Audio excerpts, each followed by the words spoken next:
নমস্কার বন্ধুরা, কেমন আছেন সবাই? আশা করি সবাই খুব ভালো আছেন, সুস্থ আছেন, আনন্দে আছেন। আপনাদের সবাইকে আমার চ্যানেলে স্বাগত জানাই। আজ আমি আবারও একটা নতুন গল্প নিয়ে আপনাদের কাছে চলে এসেছি। আজ আমি আপনাদের পড়ে শোনাব সুচিত্রা ভট্টাচার্যের লেখা গল্প বাজি।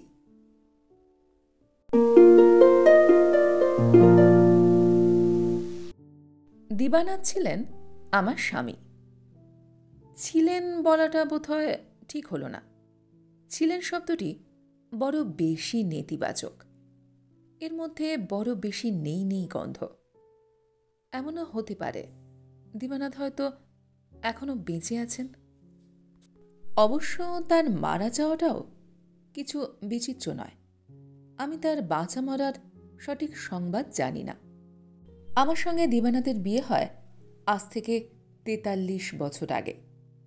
দিনটার তেমন কোনো বিশেষত্ব ছিল না, শুধু মনে আছে অঘ্রাণের সেই দিনটিতে সকালের দিকে খানিকটা বৃষ্টি হয়েছিল।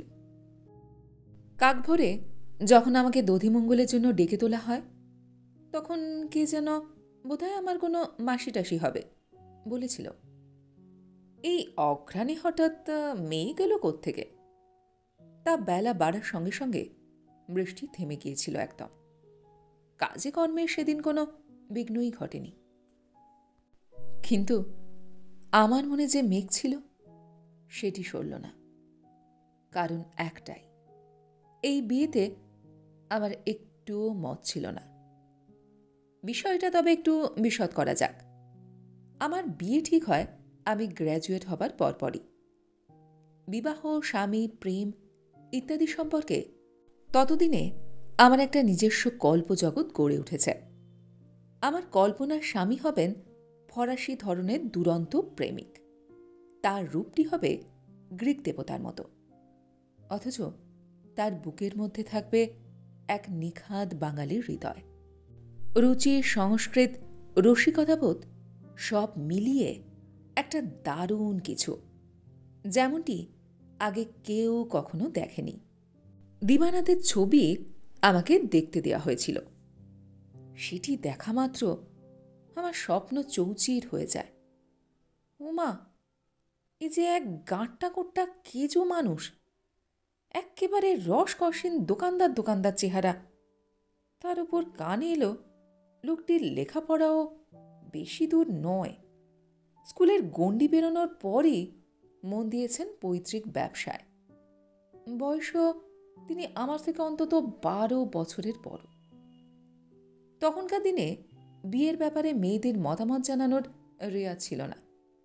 তবে আমাদের বাড়ির হাওয়াটি ছিল একটু অন্যরকম, অনেকটাই খোলামেলা। বাবা শিক্ষকতা করতেন। আমার লেখাপড়ায় তার ছিল দারুণ উৎসাহ। গল্প লেখার একটা ভুতুড়ে শখ ছিল আমার, সেটারও তিনি খুব তারিফ করতেন।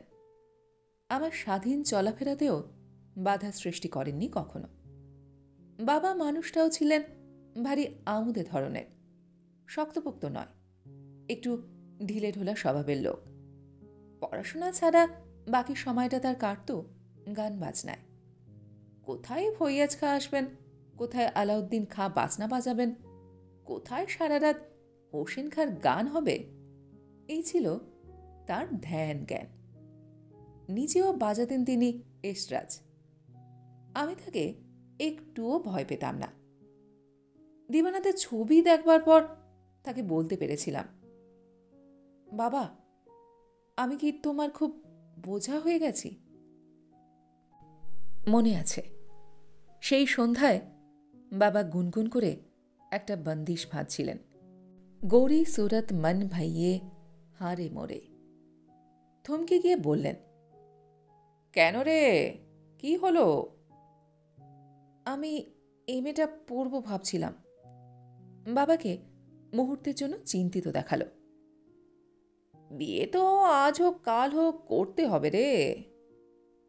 তা বলে এক্ষুনি? এত ভালো ঘর, দেনা পাওনা নেই, ছেলেটার তোকে এত পছন্দ, এসব কি বারবার পাবো? পূর্ব ঘটনাটা আমি জানতাম। আমারই এক পিস্তুত দিদির বিয়েতে দিবানাথ নাকি দেখেছিলেন আমাকে, দেখেই মুগ্ধ।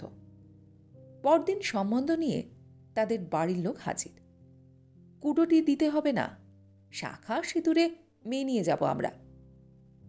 আমি ঠোঁট ফুলিয়ে বাবাকে বললাম, বাড়ি আমার বুঝি একটা পছন্দ অপছন্দ নেই? এতক্ষণে বাবার মুখে হাসি ফুটেছে। দীপানাথ খারাপটা কি, ওদের অবস্থা এখন পড়তি, তাও আমাদের থেকে অনেক ভালো। কলকাতায় অত বড় একটা বাড়ি, ছেলেটাও খুব পরিশ্রমী, ব্যবসা ভালো চালাচ্ছে। দেওর ননদ নেই, শ্বশুর অথর্ব, তুই তো রানী হয়ে থাকবি রে।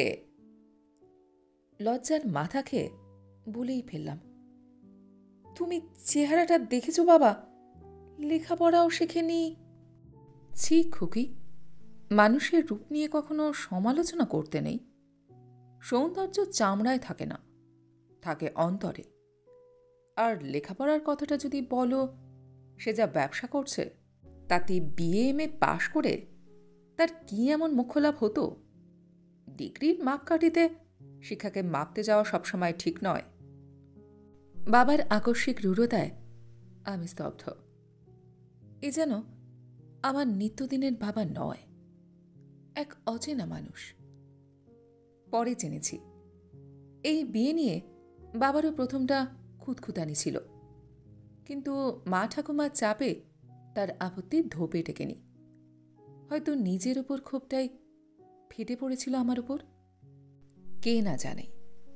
বাবাদের থেকে মায়েরাই মেয়েদের বিদায় করার জন্য বেশি উতলা হয়ে থাকে, তখনও এখনো। বিয়েতে আর প্রতিবাদ করিনি, কিন্তু একটা মেঘ উড়ে এসে বাসা বাঁধল বুকে। সজল মনে বিয়েটাও ঘটে গেল। শুভদৃষ্টির সময় দিবানাথের দিকে তাকাইনি, তাকানোর ইচ্ছেও হয়নি। তবু নিজের অজান্তেই সপ্তপদীর সময় কি করে যেন চোখ পড়ে গেল। দেখলাম চন্দন চর্চিত হয়েও লোকটির চেহারা ছবির থেকে ঢের নিরেশ। উচ্চতা মাঝারি নয়, বেশ বেটেই বলা যায়। উজ্জ্বল আলোতেও কালো রং কেমন খসখস করছে। ঝাঁটার মতো বিশ্রী গোঁপও আছে একটা। এই মানুষটার সঙ্গে সারা জীবন থাকবো আমি, এক বিছানায় শোবো? এই পুরুষের সন্তান ধারণ করতে হবে আমাকে? বাসরটিও জমল না। আমার কয়েকজন সখী হাসি মশকরার চেষ্টা চালিয়েছিল। কেতকী আদি রসাত্মক গানও ধরেছিল একটা, কিন্তু আমার স্বামীটি এমন গোমরা নিষ্প্রাণ মুখে বসেছিলেন যে কেতকীরা আর বেশি দূর এগোতে সাহস পায়নি। ফুলশয্যার রাতে দিবানাথের রূপ বদলে গেল। দরজা বন্ধ হতেই গোমরা ভাব উধাও। রুক্ষ স্বরটিতে ছুনছুন গানের কলি, কানাকেষ্টর গান। ওই মহাসিন্ধুর ওপার হতে কি সঙ্গীত ভেসে আসে। ফুলশয্যার উপযুক্ত গানই বটে। সঙ্গীত চর্চা করতে করতেও আমাকে নিরীক্ষণ করছিলেন দিবানাথ। আমি কচি খুকিটি নই, কি কি হবে এখন আমার জানা। দুদিনেই বিয়েটাকে ভবিতব্য বলে মেনেও নিয়েছি। তবু আমার গলা শুকিয়ে আসছিল। একসময় গান থামিয়ে দিবানাথ বিছানায় এসে বসলেন। তোমার নামটি ভারী সুন্দর, বসুন্ধরা। আমি চুপ, আড়ষ্ট। তিনি আবার বললেন, বসুন্ধরা মানে তো পৃথিবী, তাই না? এরকম বোকা প্রশ্নের কোনো মানে হয়? তিনি আমার কাঁধে হাত রাখলেন। হাতটি কাঁপছিল। বললেন, বসুন্ধরার নাম ডাকার পক্ষে ভালো না, ছোট করারও অসুবিধে আছে। বসুও কেমন যেন, ধরাও ভালো শোনায় না। জড়সড় বসে থাকতে থাকতে এবার আমার হাসি পেল। কাঁধ ধরে দিবানাথ একটু কাছে টানলেন আমাকে। আচ্ছা, আমি যদি তোমাকে খুকি বলে ডাকি, তোমাদের বাড়ির মতো? বাইরে সানাই বাজছিল একটানা। নহবতখানা বানিয়ে গোটা রাত সানাই বাদনের বন্দোবস্ত করেছেন আমার স্বামী। বন্ধ দরজা ভেদ করে সানাইয়ের সুর আছাড়ি পিছাড়ি খাচ্ছিল ঘরে। আলো বেশি নেই। বিশাল কক্ষে একটি মাত্র বেড ল্যাম্প জ্বলছে। আলো আধারে সানাইয়ের সুর অন্ধকারকে বেশি প্রকট করে তুলছিল যেন। আমি ঝট করে বলে উঠলাম, আপনি আমাকে খুকি বলে ডাকবেন কেন? কেন, ডাকটা কি খারাপ? বলেই বিভিন্ন ভঙ্গিমায় বিচিত্র স্বরে খুকির শব্দটাকে উচ্চারণ করলেন দিবারাত। আমার রাগ হয়ে গেল। না, আপনি আমাকে খুকি বলে ডাকবেন না। মুশকিল হলো, কি বলে ডাকি তাহলে? তুমি আমার থেকে এত ছোট। যা খুশি ডাকুন, কিন্তু খুকি নয়, পুরো নাম ধরে ডাকতে পারেন। আমার স্বরে বোধহয় ঈষৎ তেজ ছিল, যাতে কিছুটা অপ্রতিভ হয়ে পড়লেন দিবানাথ। কাঁধ থেকে হাত সরিয়ে বিছানা ছেড়ে জানালার ধারে গিয়ে দাঁড়ালেন।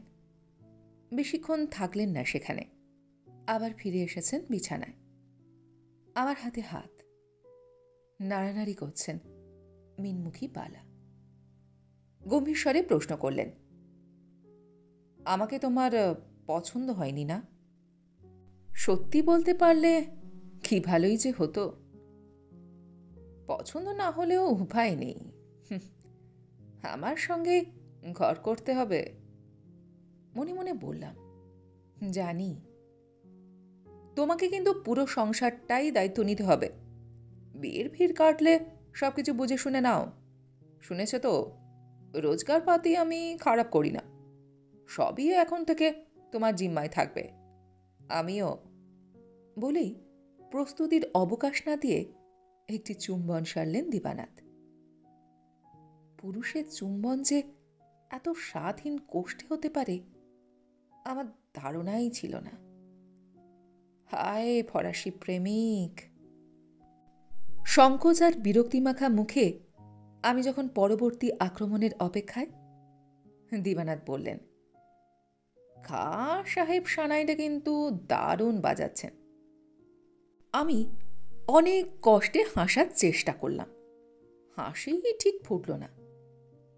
দিবানাথ বললেন, এক রাতে 200 টাকা নিচ্ছে, ভালো বাজাবেই না কেন? কি রাগ বাজাচ্ছে বোঝো? দরবারি কানাড়া। আপনি ভুল করছেন। কাহা তো চুপ করে থাকা যায়? বলেই ফেললাম, ওটা মালকোষ না, দরবারি কানাড়া। একটু যেন দমে গেলেন আমার স্বামী। আমি শান্তভাবে বললাম, আমি মালকোষ চিনি।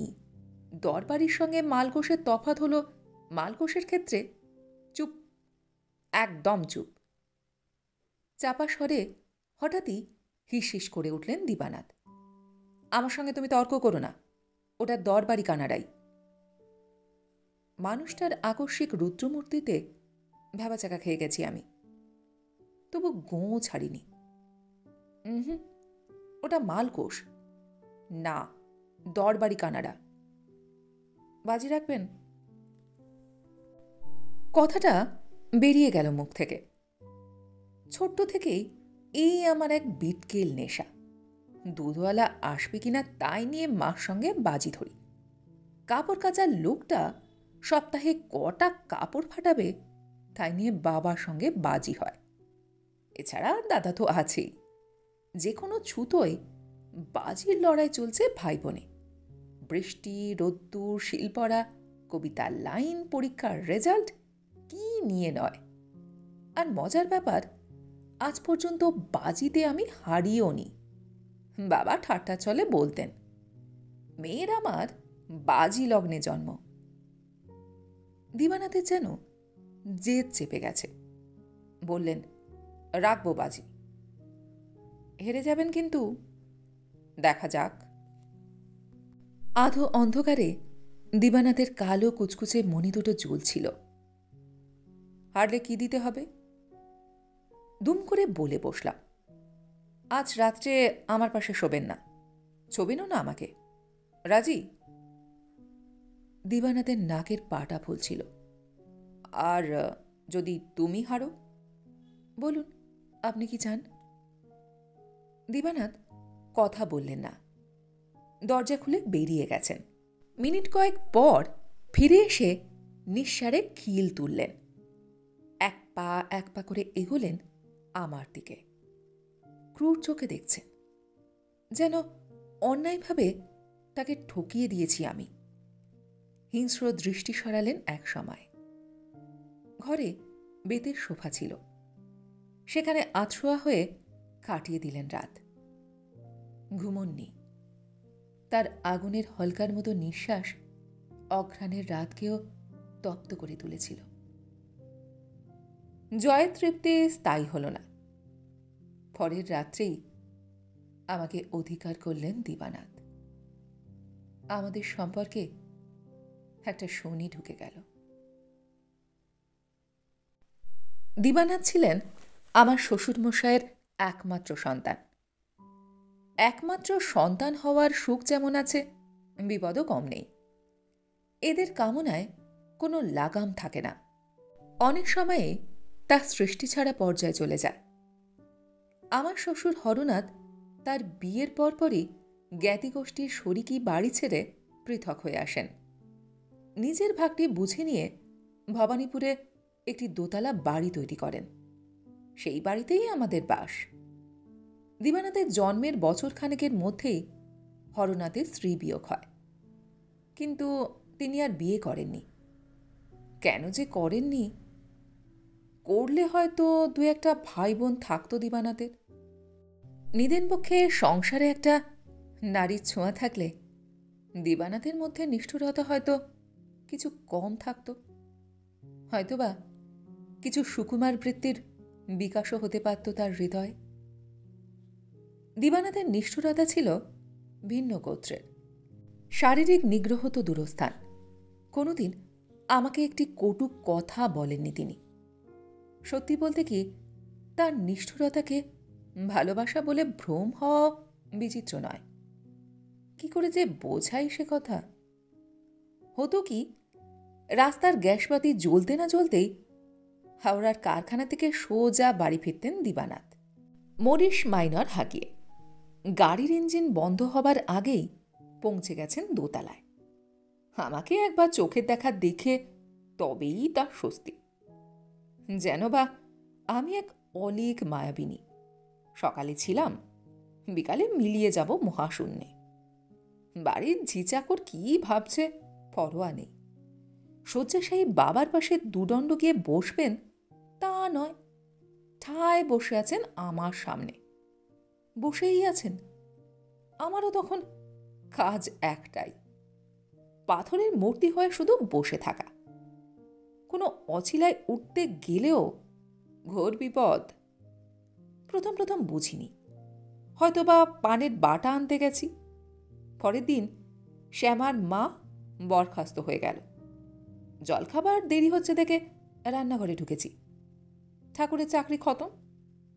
অতএব কি আর করা, বসে থাকো, বসেই থাকো, বসে থাকো, নিস্তব্ধ নির্বাক। আমার সঙ্গে তার তেমন কথাই বা থাকত কই? খন্দিনী বা ছিল? পুরুষের মুগ্ধ দৃষ্টির সামনে বসে থাকতে মেয়েদের খারাপ লাগে না। পুরুষের চোখই তো মেয়েদের আসল আয়না। হোক সে আয়না আমার স্বামীর মতো ছ্যাতলা পড়া। কিন্তু আয়নার সামনেই বা কতক্ষণ আজ স্থানবৎ বসে থাকতে পারে মানুষ? আমার হাঁপ ধরছিল। বিয়ের ৬-৭ মাসেই নিঃশ্বাস বন্ধ হওয়ার দশা। মনে হতো জলের ভেতর আমাকে ডুবিয়ে মাথাটি চেপে আছেন দিবানাথ, আর আমি প্রাণপণে ছাড়ানোর চেষ্টা করছি নিজেকে। পারছি না। আর আমার কষ্ট ছটফটানি তাড়িয়ে তাড়িয়ে উপভোগ করছেন আমার স্বামী। তখনই আমার ভুতুরের শখটা জাগার দিয়ে উঠল। লেখার যা প্রাণ চায় লিখব, যা মনে আসে লিখব। এও তো এক ধরনের অর্গল মুক্তি। ভেতরের কথাগুলো যদি প্রাণ পায় তাহলেও তো একটু হাঁপ ছেড়ে বাঁচতে পারি।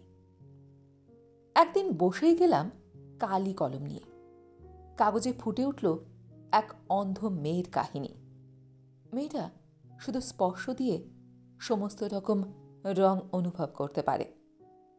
লিখতে লিখতে আমি তন্ময়। ফিরলেন দীবানাথ।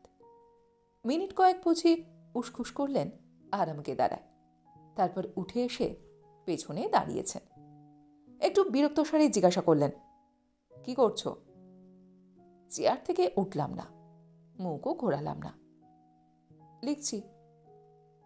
তা তো দেখতেই পাচ্ছি, কিন্তু লিখছোটা কি?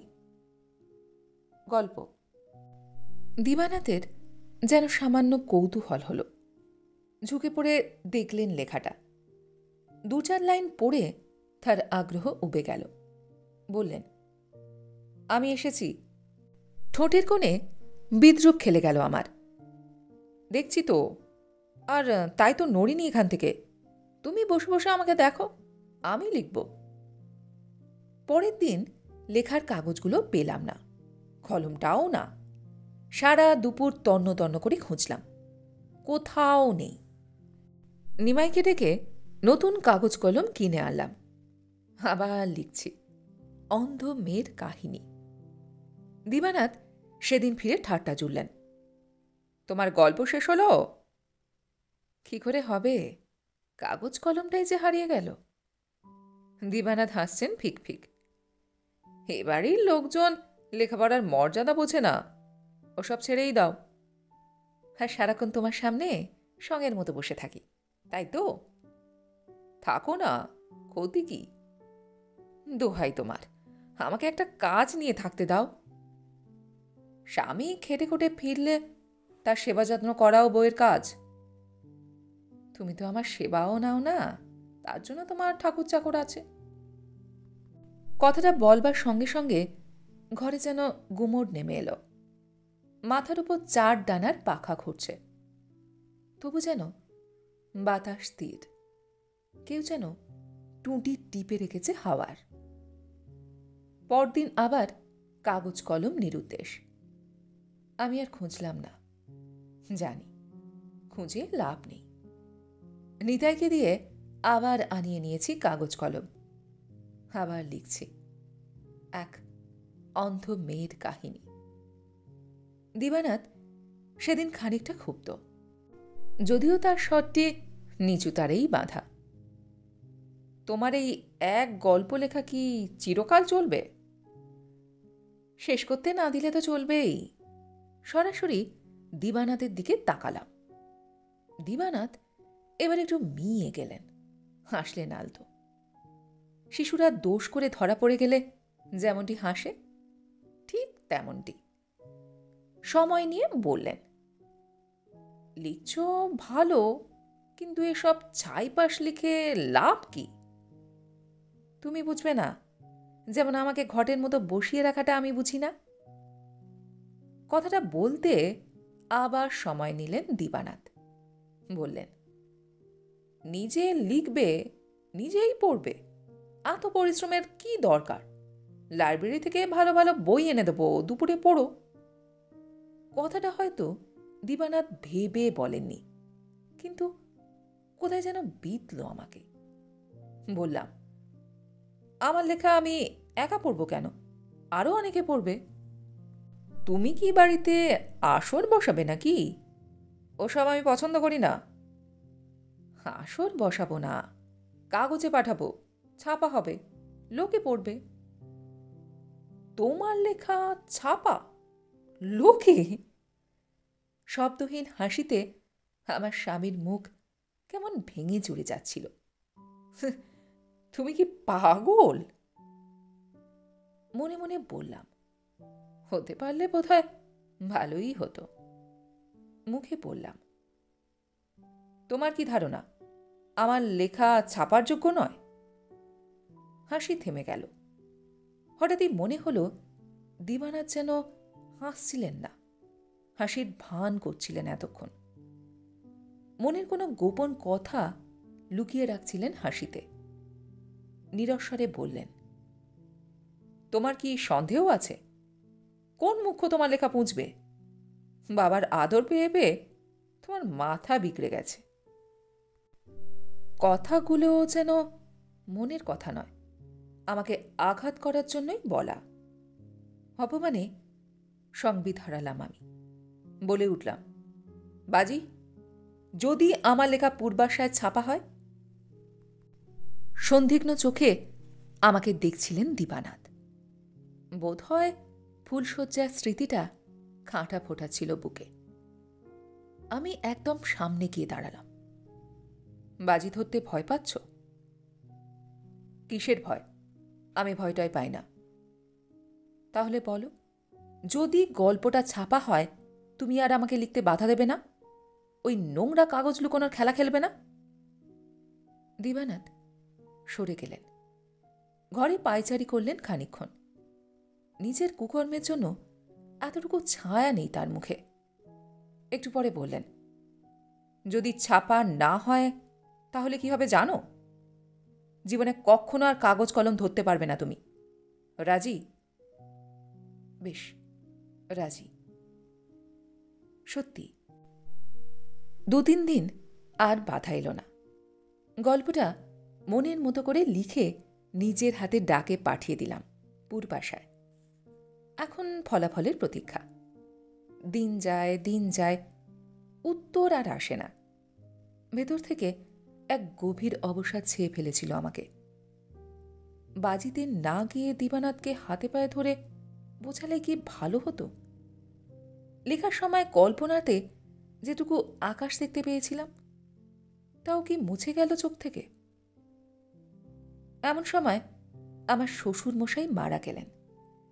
আগেই মস্তিষ্কে রক্তক্ষরণে অসাড় ছিলেন তিনি। দোতলার এক কোণে জীবনমৃতের মতো বেঁচেছিলেন। সন্ন্যাস রোগ তার প্রাণটুকু হরণ করে নিল। আমার সঙ্গে শ্বশুরমশায়ের তেমন কোনো নৈকট্য গড়ে ওঠেনি। তার মৃত্যুও তাই তেমনভাবে ছুঁতে পারল না আমাকে। শ্রাদ্ধশান্তি চুকে গেছে।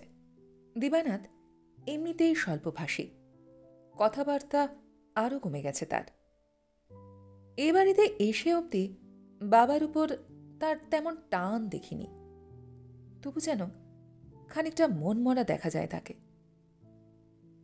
মাসখানেক পর একদিন দাদা এলো বাড়িতে। খুশিতে চকচক করছে দাদার মুখ। হ্যাঁ রে খুকি, তুই পূর্বাশা পত্রিকায় লেখা পাঠিয়েছিলি নাকি? আমার রক্ত ঝনঝন কেঁপে উঠল।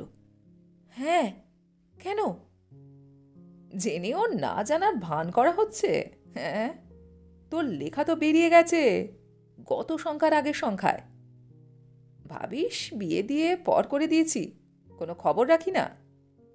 তুই একটা অন্ধ মেয়েকে নিয়ে ওরকম দারুণ গল্প লিখলি কি করে? আমার বন্ধুদেরও পড়িয়েছি। ওরকম গল্প লেখা কি চারটিখানি কথা? আরও কি সব বলেছিল দাদা, আমার মনে নেই। তবে দাদা চলে যাবার পর একটা সন্দেহ কুরে কুরে খাচ্ছিল আমাকে। কাঠের দেরাজে দীবানাথের একটা নিজস্ব কুঠুরি ছিল। অফিসের কাগজপত্র রাখতেন সেখানে। খুলে একটু ঘাঁটাঘাঁটি করতেই যা ভেবেছি তাই। পূর্বাশাটি রয়েছে। পত্রিকার ভাঁজে পূর্বাশার সম্পাদকের চিঠিও আমাকে লেখা, মাস 4 আগে। আপনার সুলিখিত গল্পটি আমাদের চমৎকৃত করিয়াছে। আগামী সংখ্যায় রচনাটি প্রকাশিত হইবে। আপনার স্বামী আমাদের দপ্তরে লেখাটির খোঁজ করিতে আসিয়াছিলেন। তাহাকে পূর্বেই সংবাদটি জানাইয়াছিলাম। আশা করি তাহার হস্তে প্রেরিত কিঞ্চিৎ সম্মান মূল্যটিও আপনি ইতিমধ্যে পাইয়াছেন। পূর্বাশার পাঠকমণ্ডলী আপনাকে আবার পাইতে ইচ্ছুক। আপনি আরও গল্প পাঠাইলে বাধিত হইব। চিঠি পড়ে এক অদ্ভুত শিহরণ জাগল শরীরে। একদিকে মুক্তির অপার পুলক, অন্যদিকে এক তীব্র বিবমিষা। শিকল ছিঁড়ে গেছে আমার, তবু শরীর জুড়ে কেন এই তিতকুটের স্বাদ? আমি আমার স্বামীকে ঘৃণা করতে শুরু করলাম। দিবানাথ ছিলেন এক কথার মানুষ। তার কারখানার লোকজন বাড়িতে আসতো মাঝে মাঝে। তারা বলতো, দিবানাথ বাবুর কোনো উচ্ছ্বাস নেই, কিন্তু তিনি যা বলেন তাই করেন। মাইনে বাড়াবেন তো বাড়াবেন, বাড়াবেন না তো কিছুতেই বাড়াবেন না। যেখানে যে জিনিস যেদিন ডেলিভারি যাওয়ার কথা, পৃথিবী উল্টে গেলেও সেখানে সেদিন মাল পৌঁছবেই। তাতে যদি তার লোকসান হয় তবুও। কথাটা আমার বিশ্বাস হতো না। যে মানুষের পেটে এত পেঁচ, সে কি এত সোজা হতে পারে? কিন্তু কি আশ্চর্য, সেদিনের পর থেকে সত্যি তিনি আর আমার সাহিত্য সাধনায় কোনো ব্যাঘাত সৃষ্টি করলেন না। উল্টে আমি এক নতুন প্রতিশোধের নেশায় মাতলাম। সারা দুপুর ঘুমোই, সন্ধে থেকে কাগজ কলম নিয়ে বসি। আকাশ ক্রমশ গাঢ় হতে থাকে, রাত নিশুত হয়, তারারা উজ্জ্বল থেকে উজ্জ্বলতর হয়ে ওঠে। এক সময়ে ফ্যাকাশে হয় আকাশ, তারা নেবে, ভোর আসে ধীর পায়। আমি লিখতে থাকি তখনও। একটি দিনের জন্য দিবানাথ আমাকে টানেন না বিছানায়, অথচ বুঝতে পারি তিনি জেগে আছেন। তার রক্তবর্ণ চোখ ধারালো ছুরি হয়ে ফালাফালা করতে চায় আমাকে। তবু কলম থামাই না সারা রাত। কি লিখছি তাতে কিছু যায় আসে না, কিন্তু লোকটা পড়ুক, নিজের বাসনার আগুনে পড়ুক। খেলাটা বেশি দিন চলল না, বড়জোর হপ্তা তিনেক। তারপর একদিন গা গুলিয়ে উঠল আমার, মাথা টলে গেল। সঙ্গে সঙ্গে ডাক্তার বদ্যি। ছুটাছুটি করে চারিদিকে তোলপাড় করে ফেললেন দিবানাথ। মেয়ে ডাক্তার এসে খুঁটিয়ে খুঁটিয়ে দেখল আমাকে, হাসল। কেউ একজন আসছে পৃথিবীতে। দিবানাথ যেন খুশি হলেন না তেমনটা। প্রথম সন্তানের আগমন বার্তা বাবাদের প্রায় পাগল করে তোলে। সেই আনন্দের ছিটে ফোটাও নেই দিবানাথের মধ্যে। আমি কাগজ কলমে আঁকিবুকি কাটতে কাটতে দেখি প্রায় সন্ধেতেই ম্লান মুখে বসে আছেন আমার স্বামী। আকাশ পাতাল কি যেন ভাবছেন, বুঝিবা নিজের সঙ্গেই কোনো জটিল বোঝাপড়া চলছে তার। এর মধ্যে একটা দুটো লেখাও ছাপা হলো আমার। নিজেই পত্রিকাগুলো সংগ্রহ করে আনলেন দিবানাথ। সম্পাদকীয় দপ্তরে কয়েকটা প্রশংসার চিঠি এসেছিল, সেগুলো নিজেই নিয়ে এলেন হাত ধরে। আনন্দিত মুখে নয়, নিখুঁত কর্তব্য সারার মতো। বুঝলাম বাজিতে হারাটা তার রক্তে শুয়ে আসছে। আমার তখন 5 মাস চলছে। দিবানাথের ম্লান ভাব অনেকটা স্তীমিত। বাড়ি ফিরে আমার শরীরের খোঁজখবর নেন, যত্ন আত্মের ত্রুটি থাকতে দেন না। সামান্য হাসির কথায় অকারণে বেশি বেশি হাসেন। আমিও সহজ করার চেষ্টা করছি নিজেকে। হঠাৎ একদিন পার্ক স্ট্রিটের নিলামঘর থেকে এক রাশ কাঁচের পুতুল নিয়ে এলেন দিবানাথ। গাউন পরা পুতুল, শাড়ি পরা পুতুল, ঘাগরা পরা পুতুল। আমি তো হেসে বাঁচি না। তোমার হঠাৎ পুতুল দিয়ে ঘর সাজাবার শখ হলো যে? দিবানাথ হাসছিলেন। এইসব পুতুল আমার মেয়ের জন্য। মেয়েই হবে তোমায় কে বলল? মেয়েই হবে, আমি জানি। ধরো যদি ছেলে হয়? হতেই পারে না। আমি মেয়ে চাই, ফুটফুটে পুতুলের মতো একটা মেয়ে। মেয়ের মধ্যেই কি আমাকে খুঁজতে চান দিবানাথ? মনটা পলকে বেশি এলো।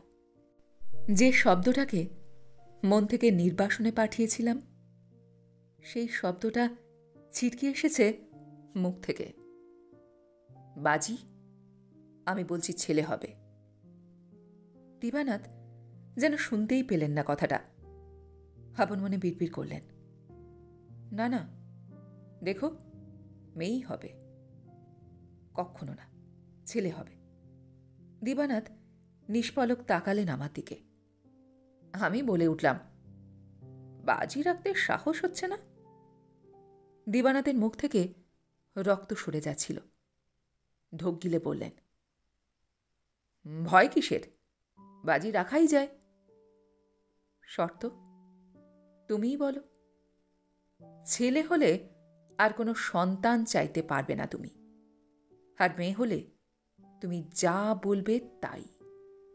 মেয়েকে কিভাবে মানুষ করবে তাই নিয়েও আমি নাক গলাতে যাব না। রাজি? দিবানাথ অস্ফুটে কি যেন বললেন, ঠিক শুনতে পেলাম না। এতদিনে স্বামীর উপর কেমন যেন মায়া জাগছিল আমার। মায়া না করুণা, হৃদয় নিগ্নানো কোনো অনুভূতি নয়। তবু কেন যে বুকটা টলটল করে ওঠে, কেন?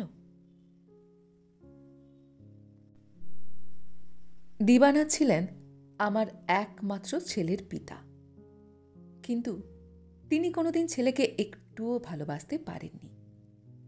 মাতৃসদনে সদ্যজাত শিশুকে দেখে মুখ পাংশু হয়ে গিয়েছিল তার। শুনেছি বাড়ি এসে নাকি তিনি সেদিন জলস্পর্শ করেননি। ছেলেকে তিনি কখনো কোলে নিতেন না, আদর করতেন না। তার কাছ থেকে এক ধরনের নির্মম উপেক্ষায় পেয়ে এসেছে আমার ছেলে। দিবানাথের ওপর যেটুকু মায়া এসেছিল আমার, সেটুকুও চলে গেল ওই উপেক্ষা দেখেই। দিবানাথকে বাদ দিয়ে এক পৃথক দুনিয়া নির্মাণ করে নিলাম আমি, আমার ছেলেকে নিয়ে, আমার লেখা নিয়ে। ক্রমশ আমার লেখার জগৎ ছড়িয়ে পড়ছিল। আমার প্রথম দিকের গল্পে বড় বেশি আবেগের বাহুল্য থাকত, আতিশয্য থাকত, নাটকীয়তা থাকত। সেগুলো ধীরে ধীরে কমে এলো। আমার কলম হয়ে উঠল রুক্ষতর, কঠিন। তবে ভাষার নিপুণ আঁচড়ে হৃদয়ের আরও গভীরে পৌঁছতে সমর্থ হলাম আমি। অনেক নামী কাগজেই নিয়মিত আমার লেখা বেরোয়। ছোট হলেও কিছু ভক্তকুল তৈরি হয়েছে আমার। বেশ কয়েকটি বইও প্রকাশিত হয়েছে। তার মধ্যে 4টি উপন্যাস বিভিন্ন ভাষায় অনুবাদও হয়ে গেছে। সভা সমাবেশ, সাহিত্য আসর থেকে ডাক আসে মাঝে মাঝে, প্রায়ই এখানে সেখানে যায়। পাঠক আর সমালোচকদের মতে আমি এখন বাংলা সাহিত্যের এক বিশিষ্ট লেখিকা। ছেলেকেও আমি মনের মতো করে মানুষ করেছি। ছোট থেকেই সে পড়াশোনায়ও অত্যন্ত মেধাবী। উচ্চ মাধ্যমিক পরীক্ষায় রীতিমতো ভালো রেজাল্ট করে খড়গপুর আইআইটি থেকে ইঞ্জিনিয়ারিং পাশ করেছে। বছর 5 জন্য আমেরিকায় গিয়েছিল। ফিরে এসে এখানকারই এক বড়সড় প্রতিষ্ঠানে উঁচু পদে বহাল এখন। স্বভাবে সে যথেষ্ট শান্ত, বিনয়ী। আমি তার মধ্যে শৃঙ্খলাবোধ বপন করতে পেরেছি। নিজের পছন্দ মতো একটি মেয়েকে বিয়ে করেছে সে। নাতি নাতনি, ছেলে, ছেলের বউ নিয়ে আমার এখন ভরাট সংসার। এই দীর্ঘ সময়ে দিবানাথের প্রায় কোনো বদলই হয়নি। তিনি মূলত কর্মী মানুষ, কারখানা নিয়ে পড়ে থেকেছেন বরাবর। একটা সময় গেছে যখন সকালে উঠে কাজে বেরিয়ে যেতেন, ফিরতেন অনেক রাতে। মাঝে কারখানার অবস্থা কিছুকাল খারাপ গিয়েছিল। অর্ডার নেই, র মেটেরিয়াল পাওয়া যাচ্ছে না, শ্রমিক অসন্তোষ লেগে আছে, এইসব। সে সময়ে খুব দুশ্চিন্তায় থাকতেন দিবানাথ। কিন্তু কখনো সান্ত্বনা খুঁজতে আসেননি আমার কাছে। আমার উপর এক অদ্ভুত ক্রোধে নিজেকে সরিয়ে নিয়েছিলেন তিনি। ছেলে হবার পর আমাদের বিছানা আলাদা হয়েছিল। ছেলে বড় হতে ঘরও আলাদা হয়ে গেছে। পাশের ঘরেই থাকেন, তবু যেন দূরত্ব বেড়ে গেছে বহু যোজন। কথাবার্তা হয় না যে তা নয়, তবে সেসব নিছকই মামুলি আলাপচারিতা, প্রাণহীন, শুকনো। আমার লেখা বা খ্যাতি সম্পর্কে তিনি বিন্দুমাত্র উৎসাহী নন। আমিও তার ব্যবসার হাল হকিকত নিয়ে সামান্যতম কৌতূহলও দেখাই না। সংসারের থেকেও দিবানাথ আমাদের সংসারের বাইরের মানুষ। শুধু একটা জিনিস আমি টের পাই, বাবা আর ছেলের মধ্যে একটা চোরা সম্পর্ক তৈরি হয়ে গেছে। দিবানাথের সঙ্গে সম্পর্কটা তেমন কাছের না হলেও বাবার উপর একটা টান আছে ছেলের। দিবানাথও যেন খানিকটা মান্য করেন ছেলেকে।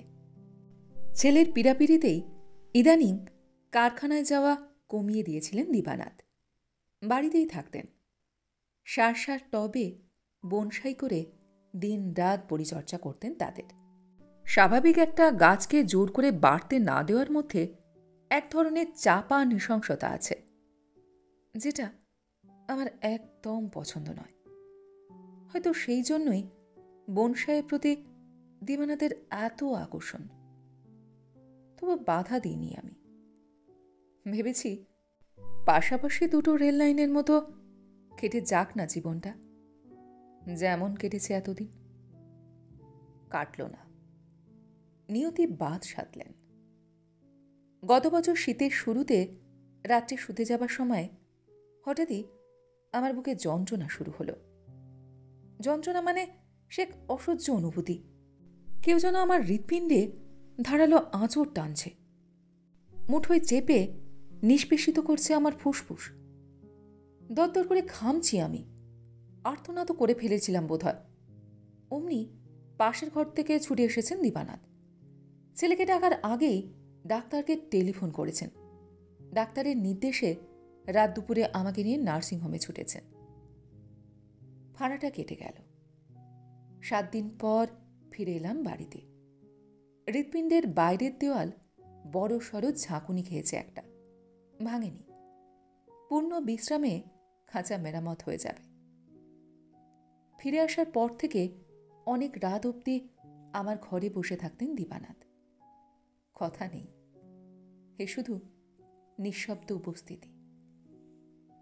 এক সময়ে কুচকুচে কালো চোখের মনি ধূসর হয়ে এসেছে, হয়তোবা নিষ্প্রভ। তবু যেন সেই চোখ বড় জীবন্ত মনে হতো আমার। মনে পড়ত এইভাবেই এক সময় আমার দিকে তাকিয়ে কত সন্ধ্যা কত রাত্রি কাটাতে চেয়েছিলেন তিনি। অথচ আমি এই দৃষ্টি সহ্য করতে পারিনি। আজ পারছি। ওই চোখে এখন কোনো কাম নেই, মুগ্ধতা নেই, আসক্তি নেই। তবু ওই চোখে চোখ পড়লে কেন যে আমার গা ছমছম করে। একদিন বলেই ফেললাম, কি অত দেখো, আমি তো এখন বুড়ি। দিবানাথ আলগা হাসলেন। কুদর্শন মুখমণ্ডলটি ওই হাসিতে বড় মায়াবী ঠেকল আমার। স্মিত মুখে বললাম, আমার তো দিন ফুরিয়ে এলো। দিবানাথের চোখ মুহূর্তের জন্য ঝলসে উঠল। পরক্ষণে আবার ধূসর। ওই নীরব ঝলসে ওঠাতে আমি আর তেমন নাড়া খাই না। আমি হাসলাম, বললাম, রাগছ কেন? সত্যি আমার শরীরটা ঝাঁঝরা হয়ে গেছে। বাঁচার আর শক্তি পাই না। এবার বোধহয় যাব। বহুকাল পর দিবানাথ আমার কপালে হাত রাখলেন। তোমার আগে আমিই যাব। তা কি করে হয়? তুমি আমার থেকে অনেক শক্ত সামর্থ্য আছো। রোগ ব্যাধির বালাই নেই, আর আমার তো প্রথম ঘন্টা বেজেই গেল। বাজুক, তবু আমি আগে যাব। হঠাৎই পাশার দানাটা পড়ে গেল। 3 যুগেরও বেশি ভুলে থাকা কথাটা মুখ ফসকে বেরিয়ে গেছে। বাজি। সহসা হাত সরিয়ে নিলেন দিবানাথ। পড়ে থাকা দান ফিরিয়ে নিলাম না আমি। বললাম, বাজি রাখতে ভয় পাচ্ছ? দিবানাথ কখনো যা করেনি তাই করলেন।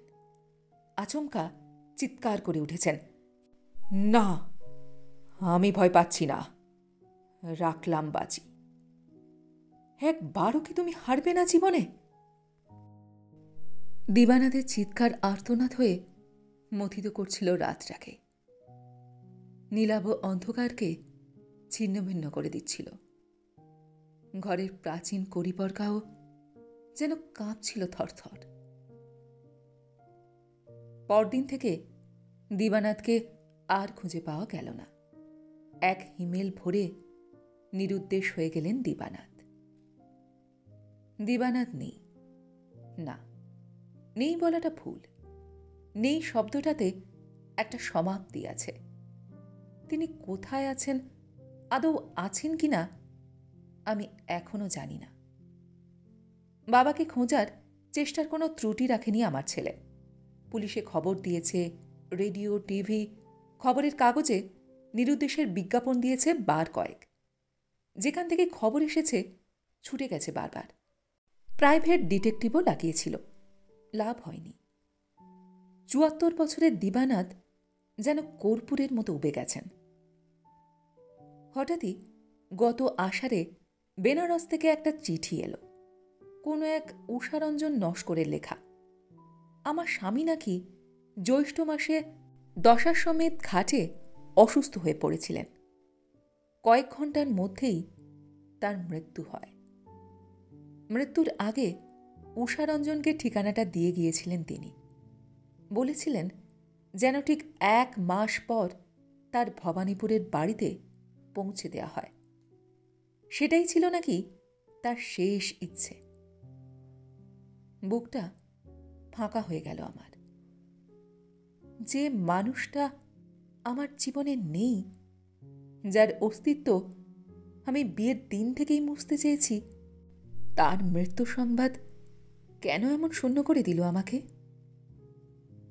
ছেলে খবর পেয়েই ছুটে এসেছিল অফিস থেকে, কিন্তু চিঠিটা দেখে কেমন যেন বিশ্বাস হয়নি তার। চিঠির ভাষাটি যেন বড় বেশি বাবার ছাঁদ ঘেঁষা। সেই রাত্রেই ট্রেন ধরল বেনারসের। ৪ দিন পর মুখ কালো করে ফিরে এলো। গোটা শহর চষে বেরিয়েও কোনো উষারঞ্জন নস্করের সন্ধান পায়নি সে। দশাশ্বমেধ ঘাটেও ৪-৬ মাসের মধ্যে ওরকম কোনো অসুস্থতা বা মৃত্যুর খবর জানা নেই কারুর। ওখানকার কোনো হাসপাতালের না, পুলিশেরও না, আশেপাশের লোকজনদেরও না। আমি আর কাগজ কলম নিয়ে বসতে পারি না। বসলেও একটি অক্ষরও আসে না মাথায়। ছেলে, নাতি, নাতনি আমার এত প্রিয়, তাদেরও আজকাল সহ্য করতে পারি না। ঘরে এলে দূর দূর করে বিদায় করি। কাজের লোকেরা আমাকে নিয়ে আড়ালে হাসাহাসি করে। তারা কি বলে তাও আমি জানি। বলে, বুড়ো পালাতে বুড়ির মাথায় ছিঁড় ধরেছে। তা তো ধরেছেই।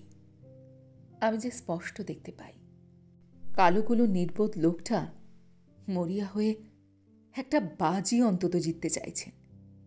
শেষ বাজি। আমাকে নিঃস্ব করে দিয়ে আগে পালাতে চান দিবানাথ। বসুন্ধরা তা হতে দেবে না। এই বাজিটাও তাকে জিততে হবে। বসুন্ধরা কি দিবানাথকে কম ভালোবাসে? ঘৃণা আর ভালোবাসায় কতটুকুই বা ব্যবধান?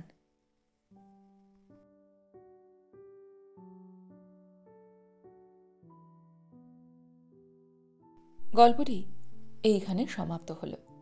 আপনারা এতক্ষণ শুনছিলেন সুচিত্রা ভট্টাচার্যের লেখা গল্প বাজি। গল্পটি আপনাদের কেমন লাগলো কমেন্ট সেকশনে অবশ্যই লিখে জানান। আমার গল্পবার যদি আপনাদের ভালো লেগে থাকে তাহলে আশা করব লাইক শেয়ার অবশ্যই করবেন। আর হ্যাঁ, এই ধরনের সুন্দর সুন্দর কাহিনী আরও শুনবার জন্য আমার চ্যানেলটিকে সাবস্ক্রাইব করতে ভুলবেন না কিন্তু। তবে আজ এই পর্যন্ত। আমি খুব তাড়াতাড়ি আবারও অন্য কোনো কাহিনী নিয়ে আপনাদের কাছে চলে আসব। সবাই খুব ভালো থাকবেন, সুস্থ থাকবেন, আনন্দে থাকবেন। নমস্কার।